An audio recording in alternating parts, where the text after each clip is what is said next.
The cold metal walls of the prison ship hummed with alien energy. Kim Dae-ho pressed his back against the wall of his cell and tried to stay calm. 3 days ago, he was collecting plant samples on Kepler 442b with his research team. Now he was a prisoner of the Galactic Council. The door to his cell opened with a soft hiss. 2 tall gray creatures walked in. Their skin looked like smooth stone, and their eyes were completely black. Behind them came something that made Dae-ho's blood run cold. The creature was taller than the others, with long arms that ended in fingers like crystal. Its head was too large for its thin body, and when it looked at Dae-ho, he felt something trying to push into his mind. "I am HFY," the creature said without moving its mouth. The words appeared directly in Dae-ho's head. "I am Mindari. We read minds. We take thoughts. You will tell us what Earth knows about our weapons testing." Dae-ho had heard stories about the Mindari. Every species in the galaxy feared them. When they touched you, they could see everything in your mind.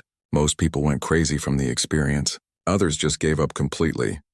"My name is Kim Dae-ho," he said out loud. "I'm a scientist from Earth. We were just studying plants." HFY moved closer. Its crystal fingers began to glow with a soft blue light. "Lies will not help you, human. Your team found our testing site. You recorded everything. We need to know what you sent back to Earth." In the cell next to his, Dae-ho could see his friend and colleague, Dr. Park So-jin. She was pressed against the bars, watching everything with wide, scared eyes. Her usually neat black hair was messy, and there were dark circles under her eyes from not sleeping. "Dae-ho," she whispered, "don't let it touch you. The other prisoners said that once they touch your head, you never recover." HFY turned its black eyes toward So-jin. "Your friend speaks truth. The Mindari touch breaks all minds. You will experience every fear you have ever felt at once. You will see your own death 1,000 times. Most minds shatter like glass." The alien moved even closer to Dae-ho. "But if you tell us what we want to know, the touch will be quick. Just a few moments of pain instead of hours of terror." Dae-ho thought about his team. They had found something terrible on the planet below. The Galactic Council was testing weapons on primitive life forms. The weapons were designed to cause maximum suffering before death. His team had recorded everything and sent some of it back to Earth, but not all of it. "I won't tell you anything," Dae-ho said. "What you're doing down there is wrong.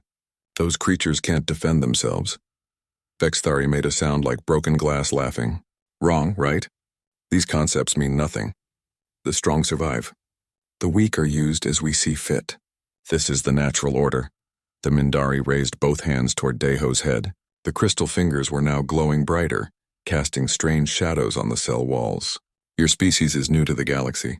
You do not understand how things work here. We will teach you." In the next cell, So-jin grabbed the bars. "Stop, please. Take me instead." "Your turn will come, female human," HFY said. "First, we break your friend. Then you will be so afraid that you will tell us everything without needing the touch." Dae-ho closed his eyes and tried to prepare himself. He thought about his childhood in Seoul, about his parents who were probably worried sick. He thought about all the beautiful things he had seen in space, all the amazing life forms he had studied. "I'm ready," he said. HFY placed its crystal fingers against Dae-ho's temples. The blue light grew brighter, and suddenly Dae-ho felt something cold and sharp pushing into his mind like needles made of ice. At first, there was just pain. Then the alien's presence filled his thoughts. HFY was looking through his memories like pages in a book. But something was wrong. Instead of the usual flood of terror and surrender, the Mindari encountered something it had never felt before. Dae-ho's mind was not like other minds. Where most creatures had neat, organized thoughts, his mind was full of chaos and contradictions. HFY saw memories of humans surviving impossible disasters, laughing at death, making jokes in the middle of wars. It saw a species that had faced extinction many times but kept fighting. The alien saw images of human children playing in bombed-out cities, of people sharing food during famines, of scientists working day and night to cure diseases. But it also saw the darker side of humanity, wars that lasted for generations, weapons that could destroy entire planets, people capable of terrible cruelty. What confused HFY most was how humans could hold all these contradictory things in their minds at the same time. Love and hate, hope and despair, creation and destruction. The Mindari mind, used to the clean, simple thoughts of other species, began to struggle with the complexity. Daeho felt the alien's confusion through their connection. Instead of his mind breaking, he felt something else happening. The Mindari was the one in pain now. Vexthari was experiencing human emotions for the first time, and it was overwhelming. What? What is this? Vexthari spoke out loud now, its mental voice weak and confused. Your mind. It is like a storm. How do you live with such chaos? Daeho opened his eyes. The blue light was flickering and Vexthari was shaking. Sweat was running down the alien's gray skin, something that shouldn't have been possible. We learn to live with it, Daeho said quietly. We adapt. We survive. Vexthari pulled its hands away from Daeho's head as if touching fire. The alien stumbled backward, hitting the cell wall. Its black eyes were wide with something that looked like fear. Impossible, it whispered. No mind has ever. The human mind did not break. It pushed back, so Jin stared in amazement. Daeho, are you okay? What happened? Daeho looked at his hands. They were steady. His mind was clear. He felt tired but not damaged. I think, he said slowly, we just learned something important about humans. Vexthari was still pressed against the wall, breathing heavily. For the first time in its long life, the mighty Mindari telepath was afraid. It had touched a human mind and found not weakness, but something far more dangerous. It had found strength born from surviving the impossible, hope that refused to die, and a complexity that its simple, ordered mind could not understand. The interrogation was over. But this was just the beginning. Commander Lee Jinwoo watched the security monitors from his own prison cell aboard the Galactic Council ship. As the leader of the captured research vessel, he had been given a cell with a small viewing screen, probably so he could see his team suffer and break faster. Instead, he was watching something impossible happen on the screen.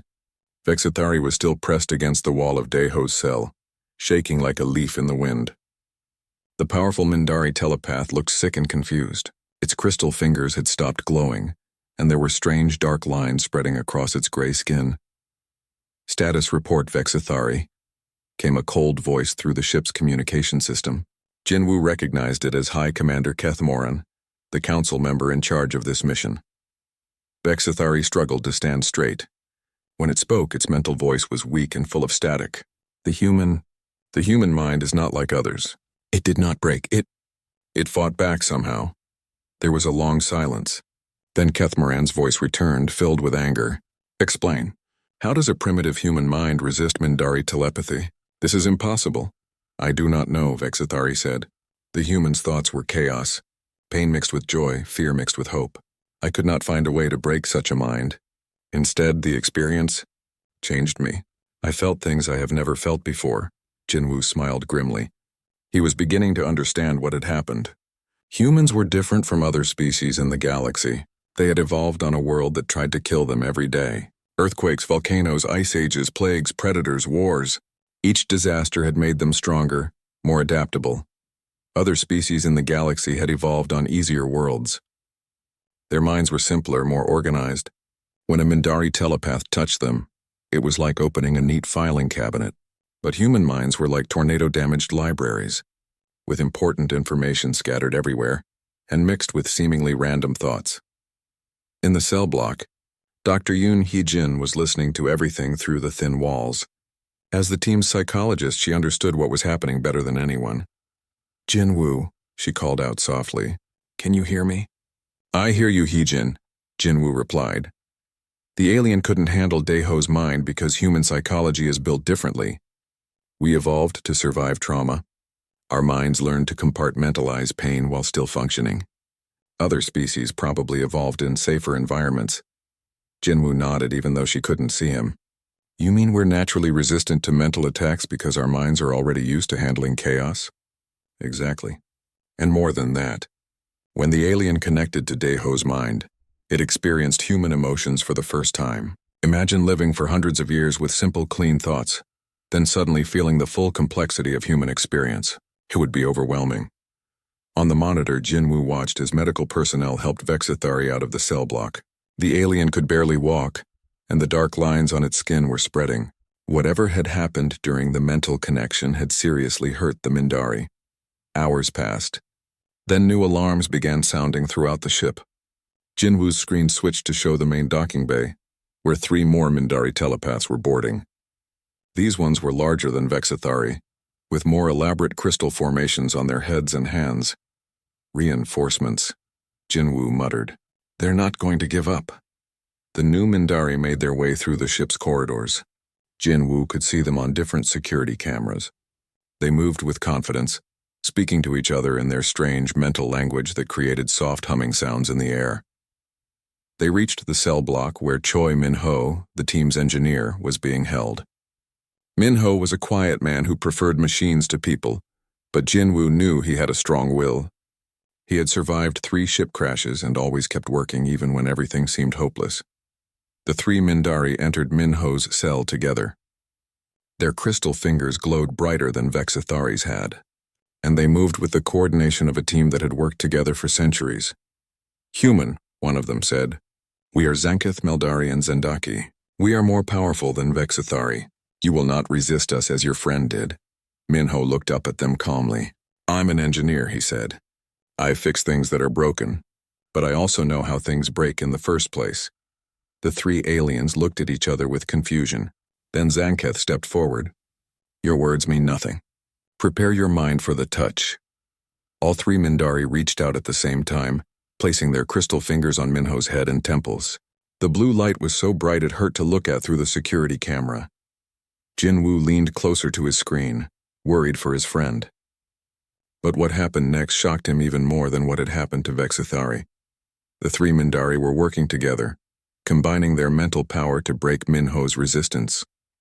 They dove deep into his memories, expecting to find fear and pain they could use to control him. Instead, they found something that made them scream. Minho's mind was full of engineering disasters, nuclear reactor meltdowns, dam failures, bridge collapses, spaceship explosions. But alongside each disaster was the human response. People working together to fix things, to save lives, to learn from mistakes and build something better. The Mindari experienced Minho's memory of working for 72 hours straight to repair life support during their first space mission. Surviving on coffee and determination, they felt his pride when the systems came back online and everyone lived. But they also experienced his memory of the Fukushima disaster, when human engineers had walked into radioactive areas knowing they would probably die. Just to prevent a worse catastrophe, they felt the mixture of terror and duty, the knowledge that someone had to do it even if it meant sacrifice. The 3 aliens had never experienced anything like human sacrifice for others. In their society, individuals were expendable. Personal survival was everything. The concept of willingly risking death for strangers was incomprehensible. Meldari was the first to collapse. The alien's mind could not process the contradictions in human nature. How could Minho be afraid of death but still choose dangerous work? How could he love machines more than people, but still risk everything to save people he barely knew? Zanketh tried to pull away from the connection, but it was too late. Minho's memories were flowing into the shared Mindari consciousness like a virus. Images of human resilience, dark humor in terrible situations, and the strange comfort humans found in working together during disasters. Zendaki lasted the longest, but even this powerful telepath could not handle the complexity. The alien began to experience emotions it had no words for.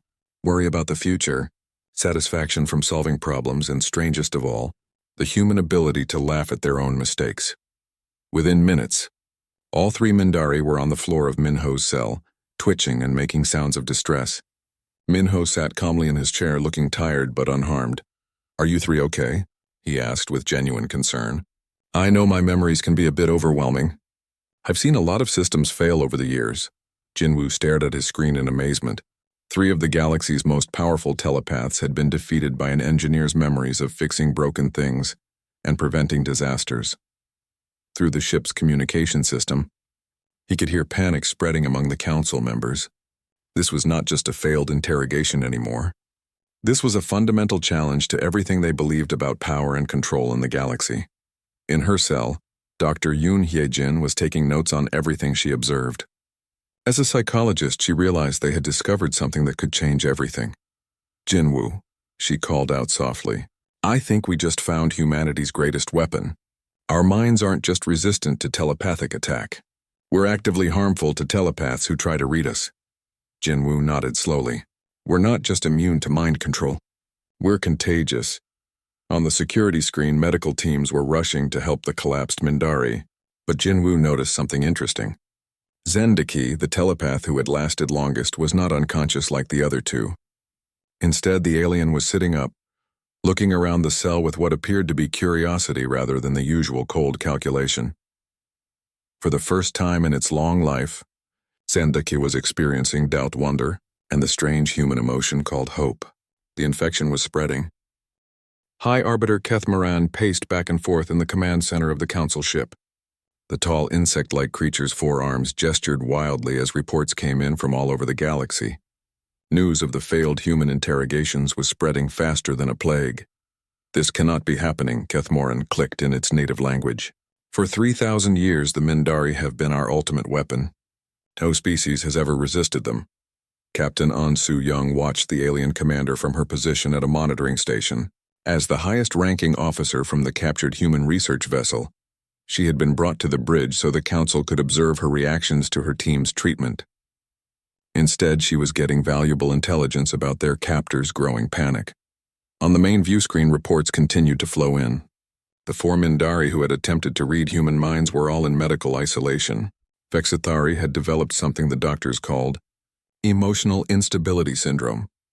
The alien who had once been the Council's most feared interrogator was now experiencing anxiety attacks and asking strange questions about the meaning of existence. Meldari and Zanketh were in even worse condition. Both telepaths had fallen into comas after their contact with Minho's memories. Their minds were apparently stuck in loops, replaying human experiences of disaster response and technological problem-solving over and over. But Zendaki was the most disturbing case. The powerful telepath was awake and alert but fundamentally changed. It had started asking questions about individual rights, expressing concern for the well-being of prisoners, and worst of all, refusing orders. "Bring me Ancient Mordeth," Kethmaran commanded. "If our regular telepaths cannot handle these humans, we need our most powerful mind reader." Su-young had heard whispers about Ancient Mordeth even before their capture. The being was old when most current civilizations were still primitive. It had broken entire planets with its telepathic power, forcing billions of minds to surrender without a fight. A few hours later, the ancient creature arrived. Mordeth was different from the other Mindari. Where they were tall and thin, it was massive and broad. Its crystal formations had grown into elaborate spikes and horns over thousands of years. When it moved, the air itself seemed to vibrate with psychic energy. "I hear you are having trouble with a few primitive humans," Mordeth said, its mental voice carrying the weight of millennia. "This amuses me. I have broken species far more advanced than these earth creatures." Kethmoran's relief was obvious. "Ancient One, these humans have somehow resisted our telepaths. 4 of our best have been damaged by contact with their minds. We need you to extract the information we require." "Damaged?" Mordeth's laugh was like grinding stone. "Impossible. I will demonstrate how inferior minds are properly handled." The ancient being made its way to the prison block, followed by a crowd of council members who wanted to witness the human's final defeat. Su-young was forced to come along, presumably so they could see her despair when her colleague was broken. Dr. Nam Ki-young had volunteered to be the next test subject. The team's historian was a quiet man who spent most of his time reading about ancient civilizations and forgotten wars. He seemed like an unlikely person to resist the galaxy's most powerful telepath. "Human," Mordeth said as it entered Ki-young's cell. "I am Ancient Mordeth. I have existed for 3,000 of your years. I have read the minds of billions. Your resistance ends now." Ki-young looked up from the book he had been allowed to keep. 3,000 years is a long time," he said thoughtfully. "I study history. Civilizations rise and fall in less time than you've been alive. You must have seen a lot of suffering." "Suffering is the natural order," Mordeth replied. "The strong rule, the weak serve. This has always been true, has it?" Ki-young asked. "In my studies, I've found that the civilizations that last longest are usually the ones that take care of their weakest members. The ones that rule through fear tend to collapse eventually." Mordeth extended its massive crystal hands toward Ki-young's head. "Your philosophical questions will not save you, human. Prepare to experience terror beyond imagination." The ancient telepath made contact with Ki-young's mind and immediately dove deeper than any of the others had attempted. where Vexthari had skimmed the surface of human consciousness and the three others had tried to overwhelm with brute force, Mordeth went straight to the core of human experience. What it found there was worse than anything the previous telepaths had encountered. Kai Young's mind was not just filled with his own memories, but with the collected knowledge of human history. The ancient Mindari experienced every war, genocide, plague, and disaster that humans had ever recorded. But more than that, it experienced how humans had responded to each catastrophe. Mordeth saw the Holocaust and felt the human capacity for both ultimate evil and ultimate sacrifice. It experienced the Black Death and witnessed how humans had continued to care for the sick, even when it meant certain death. It lived through nuclear war and felt both the terror of annihilation and the strange human hope that somehow things could still get better. But the worst part was the literature. Ki Young's mind was full of human stories, poems, and songs created during the darkest times in their history. Mordeth experienced the beauty humans found in tragedy, their ability to create art in concentration camps, to write love songs during wars, to make jokes while facing execution. The ancient being, who had lived for 3 millennia without ever questioning its purpose, suddenly experienced doubt. How could these humans create beauty while surrounded by horror? How could they maintain hope in hopeless situations? How could they love each other while simultaneously being capable of terrible cruelty? Su Young watched in amazement as something impossible happened. Ancient Mordeth, the most powerful telepath in the galaxy, began to cry. Mindari did not have tear ducts. Their species had never evolved the ability to cry because they had never needed to express sorrow. But somehow contact with human consciousness had triggered new biological processes. Clear fluid ran down the ancient being's crystal face as it experienced human emotions for the first time. I do not understand, Mordeth whispered aloud, its mental voice full of confusion and pain. How do you live with such knowledge? How do you continue to hope when you know how terrible your species can be? Ki Young, still connected to the alien's mind, responded gently, because we also know how wonderful we can be. Yes, humans do terrible things, but we also do beautiful things. We learn from our mistakes usually. We try to do better even when we fail. The connection between them had become two-way.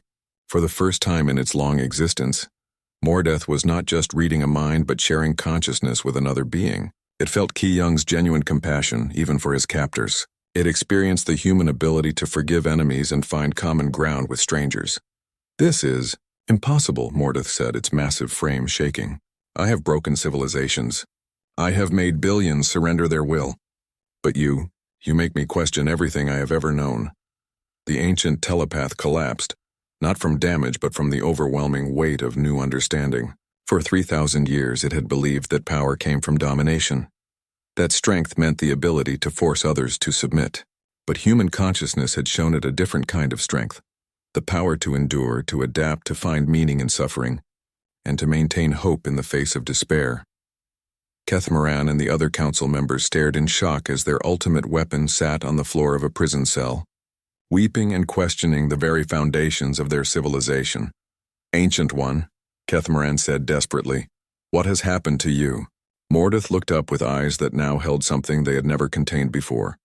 Uncertainty.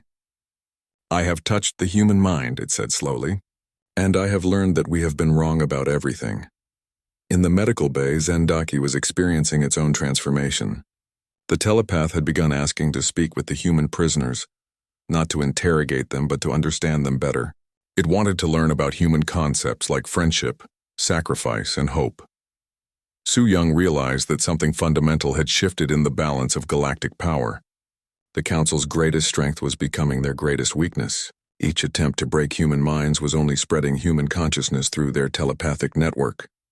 Kethmaran, she said quietly, I think we need to talk. The High Arbiter turned its compound eyes toward her, and for the first time she saw fear there, real genuine fear of what humanity represented. Your telepaths aren't just failing to break us, Su Young continued. We're changing them. And if this spreads through your telepathic network, it's going to change your entire civilization. The implications were staggering. The Galactic Council's power structure was based on telepathic control. If their telepaths became infected with human emotions and values, the entire system would collapse.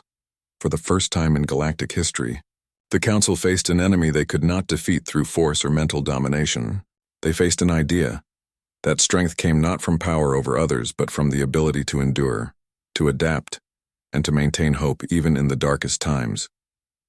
The humans had won without firing a shot. They had done it simply by being human. Supreme Chancellor WillHFY had not left her private chambers in 2 days. The most powerful being in the Galactic Council sat in her crystalline throne, reviewing reports that made less sense each time she read them. Her 4 blue-scaled hands trembled as she held the latest medical analysis of ancient Mordeth. Emotional capacity increased by 2,000%, she read aloud to her empty chambers, demonstrating previously unknown behavioral patterns including empathy, self-doubt, and concern for others' well-being. Refuses to perform telepathic interrogations, claiming they are morally wrong. The door to her chambers opened without announcement, which should have been impossible. High Arbiter Keth Moran entered, followed by Fleet Commander Gexthon and Medical Director HFY. All 3 looked as disturbed as WillHFY felt. "Chancellor," Keth Moran said, his usual commanding tone replaced by something close to panic. "The situation is worse than we reported. The human mental contamination is spreading beyond the telepaths." WillHFY set down the reports and fixed her golden eyes on her subordinates. "Explain." Medical Director HFY stepped forward, her 6 arms carrying various data tablets. "The affected Mindari telepaths are connected to our communication network. Their changed mental patterns are being transmitted to other telepaths across the galaxy. We now have 47 cases of what we're calling human syndrome." "And what exactly is this syndrome?" WillHFY asked, though she dreaded the answer. "The telepaths develop what humans call emotions," HFY explained. "They begin to question orders, express concern for prisoners, and worst of all, they refuse to perform their duties if they believe those duties cause unnecessary suffering." Fleet Commander Gexthon activated a holographic display showing the galaxy map. Red dots marked affected telepaths across dozens of worlds. "It's getting worse, Chancellor. Our entire enforcement system is beginning to fail. Planet after planet is reporting that their Mindari administrators are becoming unreliable." WillHFY stood from her throne, her massive form casting shadows across the room. She had ruled the galaxy for 800 years, maintaining order through the absolute power of telepathic control. The idea that humans could destroy that system simply by thinking was beyond her comprehension. "What do the humans want?" she asked. "What are their demands?" "That's the most disturbing part," Keth Moran replied. "They haven't made any demands. The woman, Captain An Su-young, says they just want to go home. They claim they never intended to threaten us."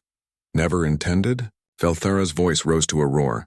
"They have destroyed the foundation of galactic civilization without intending to?" Meanwhile, in the prison block, Dr. Han So-ra had managed to establish a covert communication link with Earth using components smuggled from her destroyed research equipment. The team's communications specialist had spent days carefully building a quantum transmitter, small enough to hide in her shoe. "Earth Control, this is Dr. Han So-ra," she whispered into the tiny device. "Emergency Protocol 77 Alpha. We have made contact with the Galactic Council and the situation is unusual." The reply came through hours later, delayed by the vast distance between star systems. "Dr. Han, this is Admiral Park at Earth Defense Command. We've been monitoring Council ships near our borders. Are you under threat?" "Negative on immediate threat," So-ra replied. "But we've discovered something important.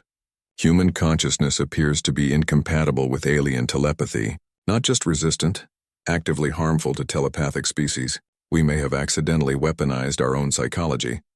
Back in the council chambers, WillHFY was meeting with the heads of all major galactic civilizations via hologram. Representatives from hundreds of species appeared around the massive conference table, their forms ranging from crystalline beings to energy creatures to mechanical entities. "The human problem must be contained," announced Ambassador Crixtal of the Silicon Collective. "If their mental patterns continue to spread through our telepathic networks, the entire galactic order will collapse." "Perhaps," suggested Elder Memnon of the Crystalline Dominion, "we should simply destroy their homeworld before the contamination spreads further." WillHFY considered this option. It would be simple enough. One gravitational weapon could turn Earth into an asteroid field. But something nagged at her about this solution. "Ancient Mordeth has requested an audience," she announced. "Before we take drastic action, I want to hear what our most experienced operative has learned." The holographic representatives murmured among themselves as Mordeth entered the chamber. The ancient Mindari looked different than before its contact with human minds. Its movements were less precise, more hesitant. Most disturbing of all, its usually confident mental voice now carried undertones of uncertainty. "Chancellor," Mordeth said, "I have spent 3 days analyzing my contact with the human historian. I have conclusions to share. But I warn you, they will challenge everything we believe about power and civilization." "Speak," Velthara commanded. "The humans are not weak," Mordeth began. "They are the strongest species I have ever encountered, but their strength comes from sources we do not understand. They have survived extinction events that would have destroyed any of our civilizations: ice ages, supervolcanic eruptions, asteroid impacts, plagues that killed majority of their population. All species face challenges," scoffed Ambassador Krikstal. "No," Mordeth replied, its ancient voice carrying absolute certainty. "You do not understand. Most species in the galaxy evolved on stable worlds with predictable challenges. When we face serious threats, we either overcome them quickly or we die. But humans evolved on a world that tried to kill them constantly for millions of years." The ancient being paused, collecting thoughts that were now far more complex than they had been a week ago. Their minds adapted to handle constant stress, trauma, and uncertainty while still functioning. They learned to find hope in hopeless situations, to create beauty during disasters, to laugh at death itself. When I touched the historian's mind, I experienced their entire history of survival, every war, every plague, every disaster, and their responses to each one. Velthara felt something she had not experienced in centuries: doubt. "What are you saying?" "I am saying that we have built our civilization on the assumption that intelligent beings will choose survival over everything else. That fear of death and suffering will make them submit to superior power. But humans have spent their entire evolutionary history learning to function despite fear, to continue fighting despite suffering, to maintain hope despite experiencing the worst possible outcomes." Mordeth moved closer to the Chancellor's throne. When I tried to break the historian's mind with visions of terror and death, he responded with memories of humans who had faced identical situations and chosen to help others anyway. When I showed him the futility of resistance, he showed me examples of humans who had won impossible victories through sheer stubbornness. Around the table, holographic representatives began to shift uncomfortably. This was not what they wanted to hear. But most disturbing of all, Mordeth continued, was their capacity for forgiveness. Even as I was attempting to destroy his sanity, the human felt sorry for me. He was concerned about my well-being. This was not weakness. It was a strength so alien to our understanding that I still cannot fully comprehend it. Elder Memnon's crystalline form flickered with annoyance. "Ancient One, you have clearly been damaged by your contact with these creatures. Perhaps you should undergo memory restructuring." "No," Mordeth said firmly. "I will not surrender what I have learned. For the first time in 3,000 years, I understand what it means to be truly alive. The humans have given me something I never knew I was missing." "What?" Velthara asked, though she feared the answer. "Purpose beyond power. Meaning beyond survival. The ability to care about others more than myself." The chamber fell silent. The Supreme Chancellor of the Galaxy stared at her most trusted operative and realized that the human contamination had already won. If ancient Mordeth, who had broken entire civilizations, could be changed so completely by simple contact with human consciousness, then no one was safe. "Chancellor," came a new voice. Zendiki, the telepath who had been among the first to be affected, stood in the chamber doorway. "I request permission to speak with the human prisoners again. Not for interrogation, but for conversation. I have questions about their concepts of friendship and loyalty." Velthara looked around the chamber at her advisors, her enforcers, and her allies. She saw the same realization in their eyes that was growing in her own mind. The humans had not conquered them with weapons or threats. They had done something far more dangerous. They had made their enemies question whether conquest was worth pursuing in the first place. "Bring me Captain An Su-young," she said finally. "It appears we need to negotiate." For the first time in galactic history, the Supreme Chancellor was about to ask what someone wanted instead of simply taking what she desired. Captain An Su-young stood in the center of the Supreme Chancellor's private chambers, surrounded by the most powerful beings in the galaxy. Despite being in chains and wearing a prisoner's uniform, she felt no fear. After watching her team resist telepathic interrogation through simple human psychology, she understood that they held all the real power in this situation. Captain Su Young, Supreme Chancellor Velthara said, her massive blue form towering above the human woman, "Your species has created a crisis that threatens the stability of galactic civilization. We need to discuss solutions." Su Young looked around at the assembled council members. High Arbiter Kethmaran stood to one side, his insect-like features twitching with barely contained anxiety. Fleet Commander Gexthon kept checking data tablets, reading reports of more telepaths developing human syndrome across the galaxy. "With respect, Chancellor," Su Young replied, "we didn't create this crisis. We just responded to it. Your people tried to invade our minds and our minds pushed back. That's not our fault, it's how human consciousness works." "How it works?" Velthara's 4 hands clenched into fists. "Your thought patterns are spreading through our telepathic network like a disease. Our most powerful enforcers are refusing orders, questioning authority and expressing concern for the well-being of their prisoners. This is intolerable." Dr. Han Sora, who had been brought along for the meeting, stepped forward. "Chancellor, maybe the problem isn't that your telepaths are becoming more human. Maybe the problem is that they're finally developing the ability to think for themselves." Before anyone could respond, the chamber doors opened and Ancient Mordeth entered, accompanied by Zendaki and 2 other affected Mindari telepaths. All 4 moved differently than they had before their contact with human minds, less rigid, more uncertain but somehow more alive. "Chancellor," Mordeth said, its mental voice now carrying warmth that had never been there before, "I bring news from the outer sectors. The changes are accelerating. Telepaths across 17 systems have refused to participate in forced mind reading. They are demanding what they call ethical guidelines for their work." Velthara's golden eyes flashed with anger. "Ethical guidelines? They are tools of the state. Tools do not require ethics." Zendaki, the telepath who had survived contact with Minho's engineering memories, spoke up. "But Chancellor, we are not tools. We are living beings with our own thoughts and feelings. The humans have shown us that we have the right to refuse orders that cause unnecessary suffering." "Rights?" High Arbiter Kethmoran clicked in disbelief. "You have duties, not rights. Your duty is to serve the Council without question." "Why?" Zendaki asked simply. "Why should we serve without question? What gives you the authority to command us?" These are questions I never asked before touching a human mind, but now I cannot stop asking them. Su Young watched this exchange with fascination. The human influence was doing exactly what she had hoped. It was teaching the galaxy's most oppressed beings to think for themselves. "We need to contain this," Fleet Commander Gexthon said urgently. "My reports show that the telepathic contamination is reaching non-Mindari species as well. Several planets have reported their administrators developing what they call human-like emotional responses. They're starting to question the fairness of our taxation systems and resource allocation." Dr. Han Sora pulled out a small communication device. "Chancellor, I've been in contact with Earth. Our government has a proposal that might help resolve this situation peacefully." "Earth dares to make demands?" Velthara roared. "Not demands," Sora replied calmly. "A gift. We want to send you our philosophers, our teachers, our therapists, and our artists. People who understand human psychology and can help your telepaths adjust to their new emotional capabilities."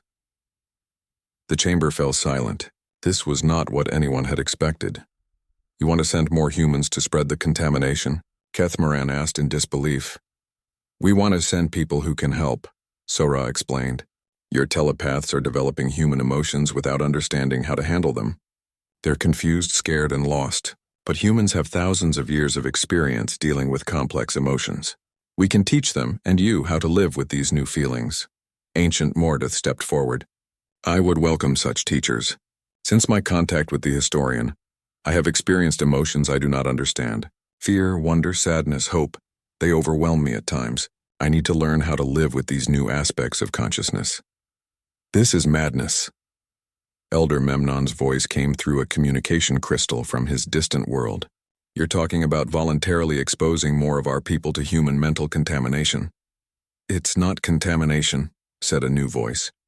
Dr. Lim Yejin stepped into the chamber, escorted by 2 council guards. As Earth's leading expert in trauma psychology, she had arrived on the first ship sent by Earth's government in response to Sora's communications. Chancellor, Dr. Lim continued, what your telepaths are experiencing isn't damage or disease. It's growth. They're developing emotional intelligence, empathy, and moral reasoning. These aren't weaknesses. They're strengths that will make your civilization more stable, not less. How can questioning authority make civilization more stable? Velthara demanded. Because, Dr. Lim replied, civilizations that allow their people to question authority are more likely to catch mistakes before they become disasters. Civilizations that encourage empathy have less internal conflict. Civilizations that value individual dignity are more creative and innovative. She gestured toward the affected telepaths. Look at them. Yes, they're questioning orders, but they're also thinking more creatively, showing concern for others and trying to find better solutions to problems. That's not weakness, that's evolution. Zandaki nodded enthusiastically. The human concepts of friendship and cooperation are fascinating. I have begun working with other telepaths to develop new techniques that gather information without causing trauma to the subject. We are finding that beings often cooperate more willingly when they are treated with respect. Impossible, High Arbiter Kethmoran said. Fear is the only reliable motivator. Is it? Dr. Lim asked. On Earth, we found that people work harder and more creatively when they're motivated by hope, curiosity, and the desire to help others. Fear might ensure compliance, but it doesn't encourage excellence. Fleet Commander Gexthun looked up from his data tablets with a puzzled expression. I'm getting reports from 17 systems that productivity has actually increased since the telepaths developed emotional responses. They're solving problems more efficiently and with less resistance from local populations. Velthara sat heavily on her crystalline throne, her massive form suddenly looking tired. You're saying that these human emotions make our enforcers more effective, not less? We're saying they make them better beings, Su-Young replied. More complete, more capable of finding solutions that work for everyone instead of just imposing force. Ancient Mordeth moved closer to the Chancellor. Supreme Leader, I have lived for 3,000 years believing that power came from the ability to dominate others. But the human historian showed me something different. True power comes from the ability to inspire others, to give them hope, to help them become better than they thought possible. And you learned this from touching one human's mind? Velthara asked. I learned it from experiencing human history, Mordeth replied. They have examples of leaders who ruled through fear, and those civilizations always collapsed. But they also have examples of leaders who ruled through inspiration, and those achievements lasted for centuries. Dr. Lim stepped forward again. Chancellor, we're not asking you to abandon your civilization or give up your power. We're asking you to consider that there might be better ways to use that power, ways that create more stability, more prosperity, and more happiness for everyone in your empire. The chamber was quiet for several minutes as Velthara considered everything she had heard. Finally, she spoke. Dr. Lim, if we allow your people to come here and teach our telepaths how to handle these new emotions, what guarantee do we have that this won't lead to the complete collapse of our government? You don't, Dr. Lim said honestly. Change is always risky, but I can tell you this. Civilizations that refuse to change when their circumstances change are the ones that collapse catastrophically. Civilizations that adapt gradually tend to survive and thrive. And what would this new civilization look like? Velthara asked. Zandaki answered before any of the humans could speak. It would be a place where beings have value beyond their usefulness, where problems are solved through cooperation instead of force, where leaders earn respect instead of demanding it, where everyone has the opportunity to grow and learn and become something better than they were. The telepath's description of an ideal society was pure human philosophy, expressed through an alien mind. It was proof that the human influence was not destructive, but transformative. Velthara looked around at her advisors, her enforcers, and the humans who had accidentally revolutionized her empire simply by being themselves. Very well, she said finally. Let your teachers come. Let them show us how to live with these new emotions. But understand this, if this experiment fails, if it leads to chaos and collapse,